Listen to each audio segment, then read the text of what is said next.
বন্ধুরা, তোমরা সবাই কেমন আছো? আশা করি নিশ্চয়ই ভালো আছো। আজ আমি খলজি বিপ্লব ও তার গুরুত্ব নিয়ে আলোচনা করব। আলোচনা শুরু করার আগে বলে রাখি, তোমরা পারলে চ্যানেলটা অবশ্যই সাবস্ক্রাইব করো, ভালো লাগলে লাইক, শেয়ার, কমেন্ট করো। তবে চলো এখন শুরু করা যাক। জালালউদ্দিন ফিরোজ খলজি ইলবারি তুর্কি বংশের শেষ সুলতান কায়কোবাদকে নিহত করে 1290 খ্রিস্টাব্দে নিজে দিল্লির সুলতান হয়ে বসেন। এই ঘটনাকে ইতিহাসে খলজি বিপ্লব বা খলজি রেভলিউশন বলা হয়। জালালউদ্দিন ফিরোজ খলজির পূর্বপুরুষরা তুর্কি জাতীয় লোক ছিলেন। সেই সূত্রে জালালউদ্দিন ছিলেন মূলত তুর্কি, কিন্তু দীর্ঘকাল ভারতে বসবাসের ফলে খলজিরা হিন্দুস্তানি মুসলিম বলেই পরিচিত ছিলেন। জিয়াউদ্দিন বর্ণির রচনায় এইরূপ ধারণা প্রকাশ করা হয়েছে যে খলজিরা তুর্কি ছিলেন না। যাই হোক, নিজামুদ্দিনের রচনা থেকে জানা যায় খলজিরা ছিলেন চেঙ্গিস খানের জামাতা কুলিচ খানের বংশধর।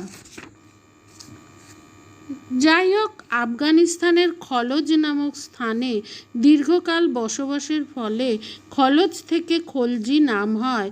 তবে এরা তুর্কি হন বা নাই হন, কায়কোবাদের দরবারে হিন্দুস্তানি মুসলিম গোষ্ঠীর প্রধান বলে পরিচিত ছিলেন। খলজি গোষ্ঠীর নেতা ছিলেন জালালউদ্দিন ফিরোজ খলজি। ইলবারি তুর্কি গোষ্ঠীর নেতা ছিলেন আইতোমার কাচ্চন ও আইতোমার সুরখা। কায়কোবাদের অযোগ্যতার সুযোগে দিল্লির কোতোয়াল প্রবীণ ফখরুদ্দিনের জামাতা নিজামুদ্দিন সকল ক্ষমতা হস্তগত করেন। নিজামুদ্দিনের উচ্চাকাঙ্ক্ষার জন্য কায়কোবাদ তাকে হত্যা করার আদেশ দেন। নিজামুদ্দিনের পর সুলতানি শাসন চালাবার উপযুক্ত তুর্কি নেতা না থাকায় কায়কোবাদ বাধ্য হয়ে হিন্দুস্তানি বা খলজি গোষ্ঠীর নেতা জালালউদ্দিন ফিরোজ খলজিকে প্রধান সেনাপতি বা উজির-ই মামালিকাত পদে নিয়োগ করেন। জালালউদ্দিন ছিলেন অভিজ্ঞ প্রশাসক। তিনি মঙ্গল যুদ্ধে বিশেষ কীর্তি লাভ করেন। তিনি সামানার শাসনকর্তা হিসাবে খ্যাতি লাভ করেন। জালালউদ্দিনের এই পদ লাভ তুর্কি আমিররা ভালো চোখে দেখেন নাই, কারণ জালালউদ্দিন ছিলেন তাদের বিরোধী গোষ্ঠী খলজি বা হিন্দুস্তানি দলের নেতা। তারা আশঙ্কা করেন যে কায়কোবাদের অসুস্থতার সুযোগে জালালউদ্দিন সর্বময় ক্ষমতা অধিকার করে বিভিন্ন উচ্চপদে হিন্দুস্তানি মুসলিমদের বসিয়ে দেবেন।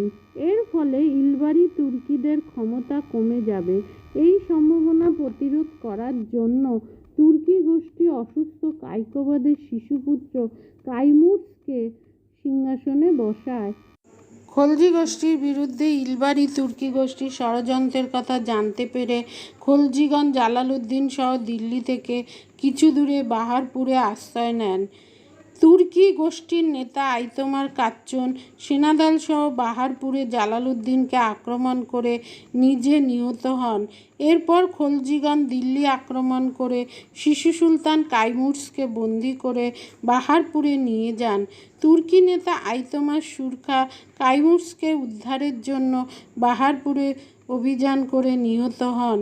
এই দুই নেতার মৃত্যুর পর তুর্কি গোষ্ঠী ছত্রভঙ্গ হয়ে পড়ে এবং জালালউদ্দিন সকল ক্ষমতার অধিকারী হন।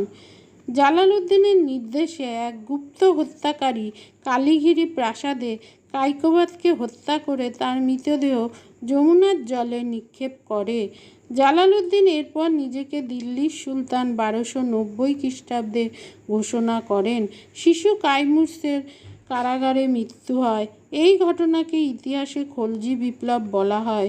এই খলজি বিপ্লবের গুরুত্ব ছিল যে এই বিপ্লবে দিল্লির শাসন ব্যবস্থায় ইলবারি তুর্কিগণের একাধিপত্য নষ্ট হয় এবং হিন্দুস্তানি মুসলিমদের উত্থান ঘটে। এই যুগে আফগান ও অন্যান্য ভারতীয় মুসলিমদের হিন্দুস্তানি মুসলমান বলা হতো। ইলবারি শাসনে তুর্কিদের প্রতি পক্ষপাত দেখানোর ফলে তুর্কিরাই শাসক শ্রেণীর মর্যাদা পায়। ইলতুৎমিশ ও বলবন সর্বদাই সরকারি পদে তুর্কি নিয়োগ করতেন। তুর্কিদের তারা উচ্চবংশ বলে ঘোষণা করতেন। শাসনযন্ত্র ও সেনাদলের ফলে তুর্কিদের একচেটিয়া অধিকার চলে যায়। খলজি বিপ্লবের ফলে তুর্কি আধিপত্যের অবসান ঘটে। তাছাড়া হিন্দুস্তানি দলের জয় হয়। খলজি বিপ্লব এবং জালালউদ্দিন ফিরোজ খলজির সুলতানি সিংহাসন লাভ একথা প্রমাণ করে যে সিংহাসনের সার্বভৌম অধিকার কোনো বিশেষ সম্প্রদায় বা জাতি গোষ্ঠীর একচেটিয়া নয়। সিংহাসনে বসার জন্য পবিত্র তুর্কি রক্ত বহন বা তুর্কি দাস কর্মচারী হওয়ার প্রয়োজন নেই। সাধারণ মুসলিম যোগ্যতা থাকলে এই পদ লাভ করতে পারবে।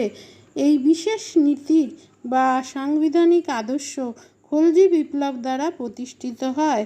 এছাড়া উলেমারা তাদের ক্ষমতা হারায়। কিভাবে? খলজি বিপ্লবের পশ্চাতে উলেমা শ্রেণী বা অভিজাত শ্রেণীর সমর্থন জোগাড় করতে হয়নি। ইলতুৎমিশ বা বলবন যেরূপ অভিজাত ও উলেমাদের সাহায্য নিয়ে সিংহাসন লাভ করেন, জালালউদ্দিন খলজির ক্ষেত্রে সেরূপ কিছু দেখা যায়নি। জালালউদ্দিন নিজ সামরিক শক্তির জোরেই সিংহাসন দখল করেন এবং খলজি বংশ সামরিক ক্ষমতার জোরে এই সিংহাসন রক্ষা করেন। এর ফলে খলজি যুগে সিংহাসনের উপর উলেমা বা অভিজাত সম্প্রদায়ের সংবিধান বহির্ভূত প্রভাব স্থাপিত হতে পারেনি।